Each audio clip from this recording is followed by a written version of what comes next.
Rukun tawaf adalah rukunnya berjalan dengan bahu ni belah kanan kan, bahu belah kanan jalan 7 kali. 7 kali. Ikutlah macam mana step sekalipun, dan mesti niat tawaf itu kerana Allah Taala, tak boleh ada niat lain. Tengah-tengah jalan tawaf, tiba-tiba kamu jalan, kamu pegang isteri kamu, isteri, tiba-tiba jalan dah pusingan ke-7 dah. Pusingan ke-7 terlepas pula tangan bini tadi. Sudah. Dia dah bertukar niat jalan nak cari isteri. Ketika itu dah tak sah tawaf. Dah tak sah tawaf.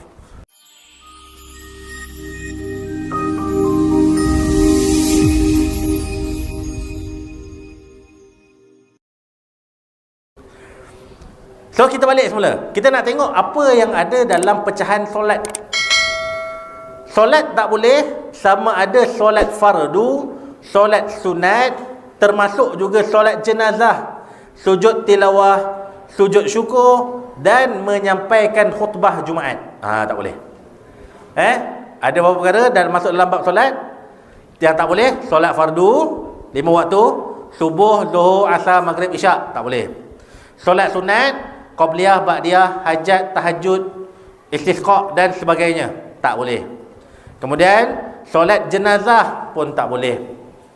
Sujud tilawah, kamu tengah hafal Quran, kamu baca ayat yang ada sujud tilawah, kamu nak sujud, kamu ngulang Quran je, ngulang Quran, kamu tak pegang Quran, kamu ngulang Quran, tapi baca ayat sajadah, kamu nak sujud, boleh tak boleh? Tak boleh.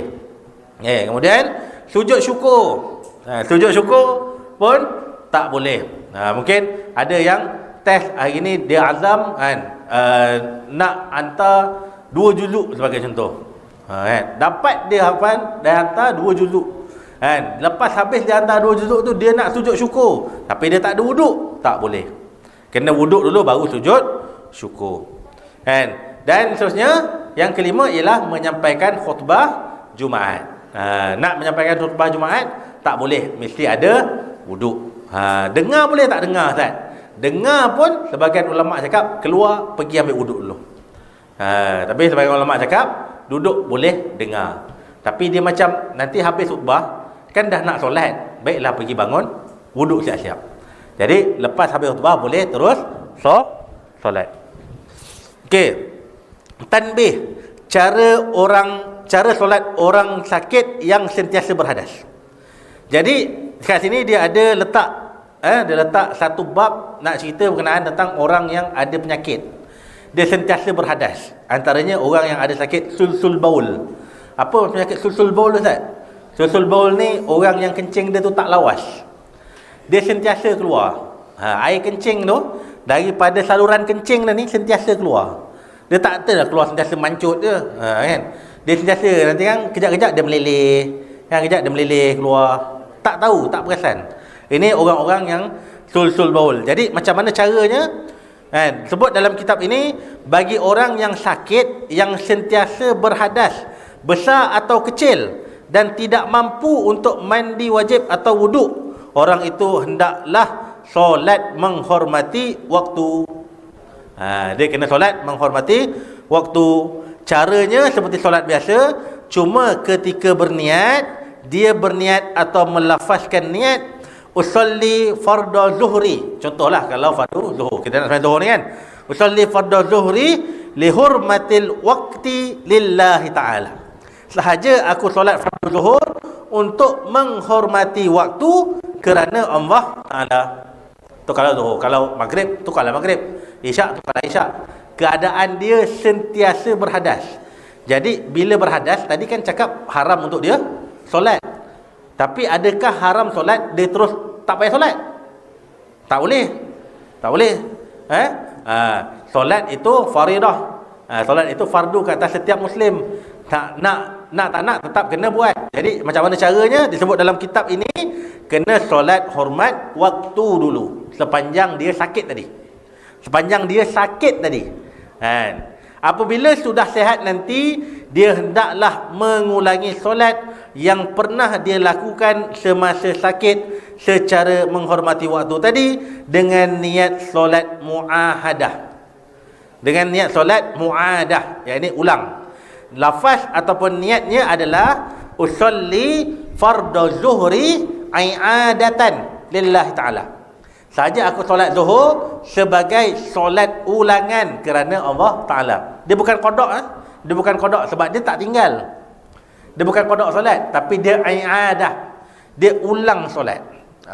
Okey, ini untuk orang yang sakit dan wajib bagi dia untuk berubat. Jadi sepanjang tempoh dia sakit, dia kena solat dengan keadaan solat hormat waktu. Kalau boleh, pergilah cari mana-mana tok kadi ke, cari mana-mana ustaz yang pandai, pergi cari mufti, berubat.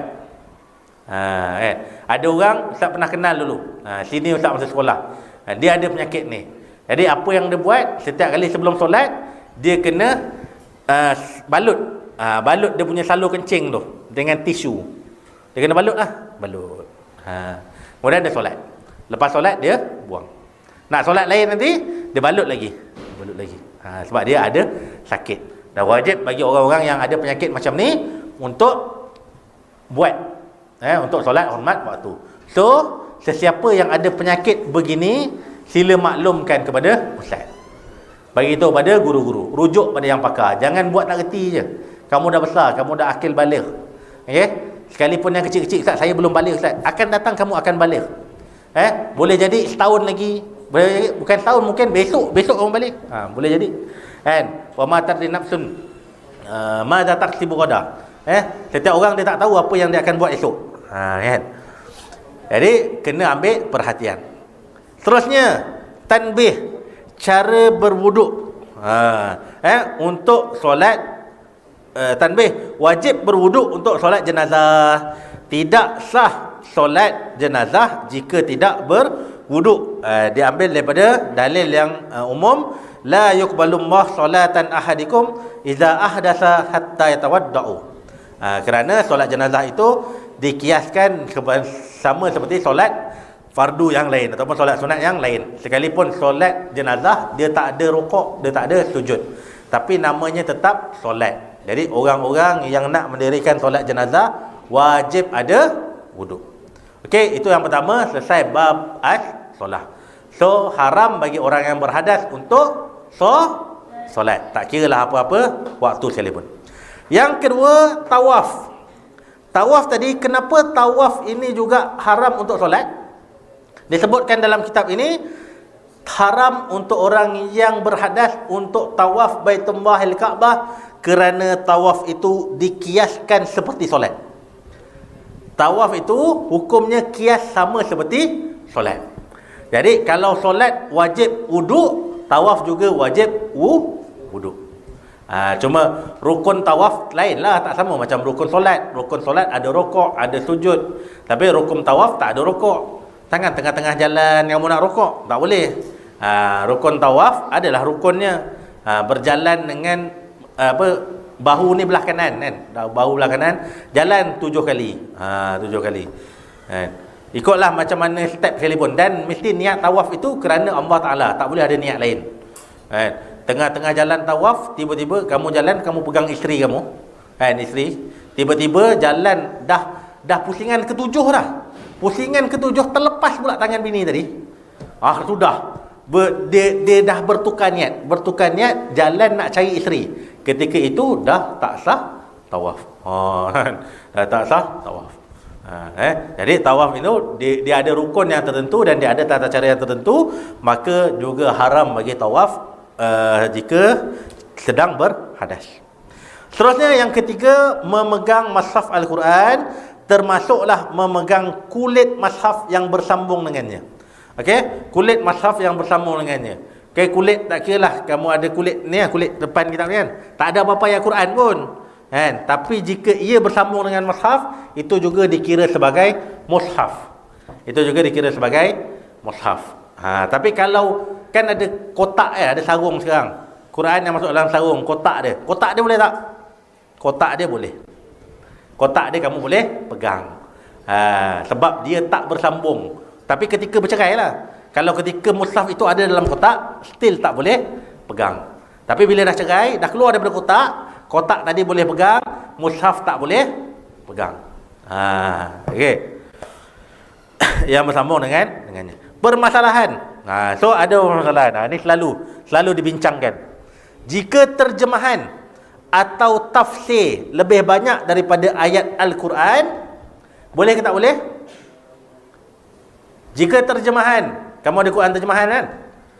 Ada Quran tafsir kan? Boleh pegang ke tak boleh pegang? Boleh. Jika Quran terjemahan dengan syarat mesti terjemahan tadi mesti lebih banyak daripada ayat Al-Quran. Kena pastikanlah, kena lebih banyak. Kalau ayat Al-Quran itu ada 6,236 ayat. Kan? Jadi kena pastikan ayat terjemahan tadi lebih banyak daripada ayat Al-Quran tadi. Disyarahkan dalam I'anah At-Talibin. Orang yang tidak berwuduk haram menyentuh Al-Quran yang ditulis dengan huruf selain Arab kerana ia termasuk dalam mushaf. Orang yang tak berwuduk haram menyentuh Al-Quran yang ditulis dengan huruf selain Arab. Mungkin ada Al-Quran yang ditulis dalam bahasa Inggeris, yang ditulis dalam bahasa Urdu dan sebagainya. Dia juga tetap haram. Lihat dalam kitab Al-Bujairimi ala Al-Khatib dan kitab Al-Jamal ala Al-Manhaj. Okey, seterusnya yang ketiga, boleh menyentuh azimat, cincin atau duit yang ada ayat Al-Quran. Cincin kan, pada cincin ada ayat Al-Quran. Apa ayatnya? Alhamdulillahirabbil alamin. Sebagai contoh pada cincin kamu. Boleh pegang tak boleh pegang? Cincin boleh sebab dia bukan mushaf. Kemudian duit, mungkin ada setengah negara yang pada duit itu dia letak ayat Al-Quran. Tak kira lah apa ayatnya. Kan? Mungkin dia letak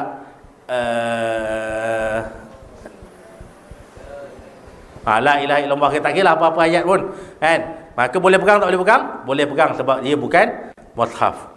Seterusnya, boleh memegang atau membawa telefon bimbit atau komputer atau tablet yang mempunyai program tulisan ayat Al-Quran.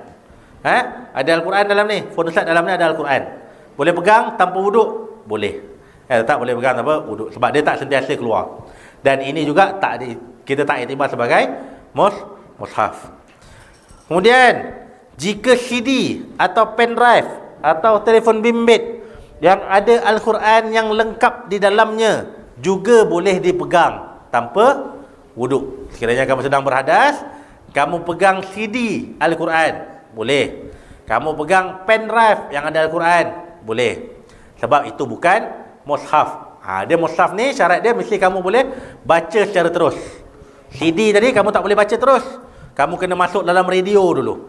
Masuk dalam radio, masuk dalam komputer, masuk dalam laptop, baru boleh buka bacaan Al-Quran tersebut. Begitu juga dengan pen drive. Jadi hukumnya boleh. Lagi, papan putih atau papan hitam atau dinding yang ditulis ayat Al-Quran tidak boleh disentuh tanpa wuduk. Papan putih atau papan putih ni ada ayat Quran atas. Bismillahirrahmanirrahim. Kamu nak sentuh, kamu nak pegang, kamu kena ada wuduk. Ataupun mana-manalah bahagian pada dinding-dindingnya yang ada dituliskan dengan tulisan ayat-ayat Al-Quran, nak padam, nak pegang ayat Al-Quran tersebut, kamu kena ada wuduk. Okey, tadi ada cerita pasal cincin. Ada cerita pasal cincin, maka dimasukkan juga dalam kitab ini faedah. Faedah bagi orang-orang yang pakai cincin. Tapi kamu kat sekolah jangan dengan dia. Peraturan sekolah tak membenarkan kamu pakai cincin. Tapi ada pun kalau kamu balik rumah nanti nak pakai cincin, nak ikut sunnah Nabi SAW, boleh. Boleh. Tapi macam mana kaedahnya? Cincin bagi lelaki sunat dipakai di jari kelingking kanan ataupun kiri. Jari mana nak pakai? Jari kelingking kanan ataupun kiri. Tetapi lebih afdal jari kelingking kanan. Satu cukup lah. Satu cukup. Tak perlu banyak. Tak payah jadi Thanos. Pakai sampai 5. Pakai sampai 5. Ataupun Lord of the Ring sampai 10. Tak tahu kamu tengok ke tak cerita Lord of the Ring. Tu zaman Ustaz budak-budak dulu. Zaman Ustaz remaja dulu. Siapa yang tengok tu tengoklah. Kan? Filem-filem lama. Cincin dia penuh ni. Cincin dia penuh. Lord of the Ring. Okey, ini bagi orang-orang yang nak pakai cincin. Seterusnya, last, yang keempat, perkara yang haram ialah membawa mushaf Al-Quran. Membawa mushaf Al-Quran. Dalam kitab lain ditambah juga perkara yang kita tak boleh buat waktu untuk waktu ketika berhadas. Apa dia? Yang pertama, khutbah Jumaat. Khutbah Jumaat pun kamu tak boleh bawa. Tak boleh bawa dalam keadaan kamu berhadas. Kamu berhadas. Kemudian itu saja. Dalam kita ini ditambah membawa mushaf Al-Quran tak boleh. Jadi hukum membawa tak boleh. Macam Ustaz sebut tadi, Quran ada dalam beg. Jadi kamu tak pegang Quran pun, kamu pegang beg, tapi kamu nak bawa Al-Quran. Dalam kitab ini sebut tak boleh. Nak bawa Al-Quran mesti dengan wuduk. Tak boleh tak ada wuduk. Okey. Kemudian sambung sikit faedah tulisan pada cincin. Bila orang pakai cincin, apa tulisan yang boleh diletakkan pada cincin? Dalam kitab ini disebutkan ada 6. Ada 6 tulisan-tulisan yang dibolehkan untuk kita pakai. Yang pertama, kita ikut cincin Rasulullah sallallahu alaihi wasallam. Apa tulisan yang ada padanya? Tulisan yang ada pada cincin Nabi Muhammad Rasulullah. So, boleh pakai. Apa tulisannya? Muhammad Rasulullah. Yang kedua, cincin yang dipakai oleh Sayyidina Abu Bakrin radhiyallahu anhu. Apa tulisan yang tulis pada cincin dia? Ni'mal qadirullah. Ni'mal qadirullah. Apa maksudnya? Sebaik-baik yang berkuasa adalah Allah. Sebaik-baik yang berkuasa adalah Allah.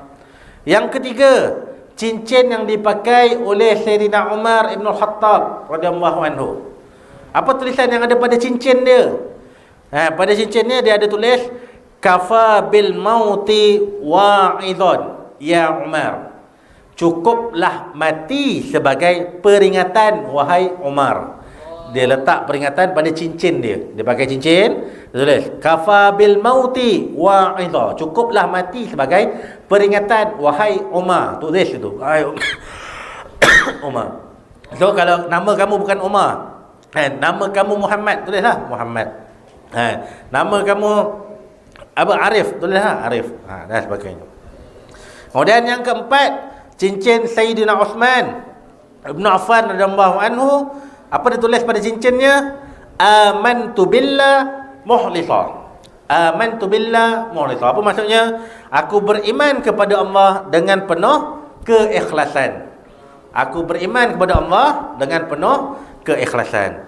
Yang kelima, cincin yang dipakai oleh Sayyidina Ali, al-mulku lillah. Al-mulku lillah. Kekuasaan hanyalah milik Allah. Allah lah pemilik segala kekuasaan. Dan yang terakhir, cincin yang dipakai oleh Sayyidina Abu Ubaidah.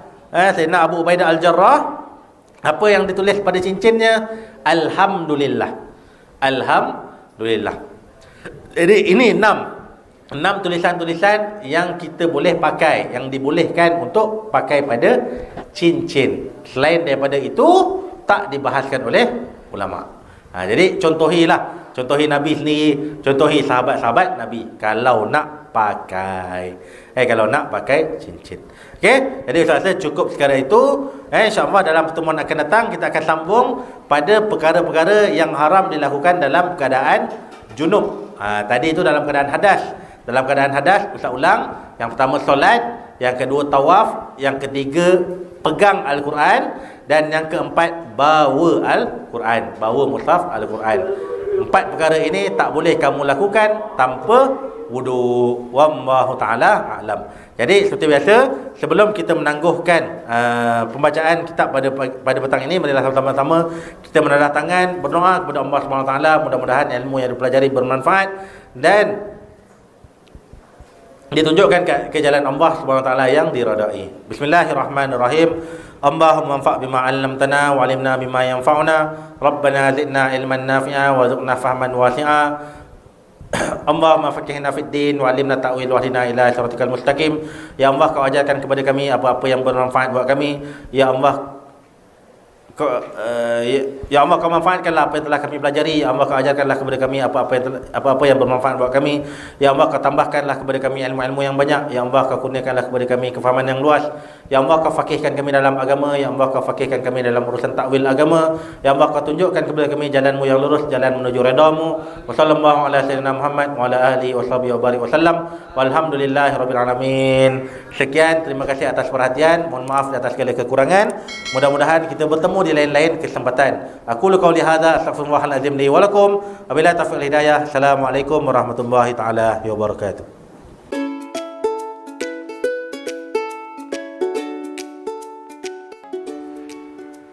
Terima kasih kepada semua para penyumbang. Syukran jazilan katsira. Jazakallahu khairal jaza. Minumlah tanwir koko terbaik.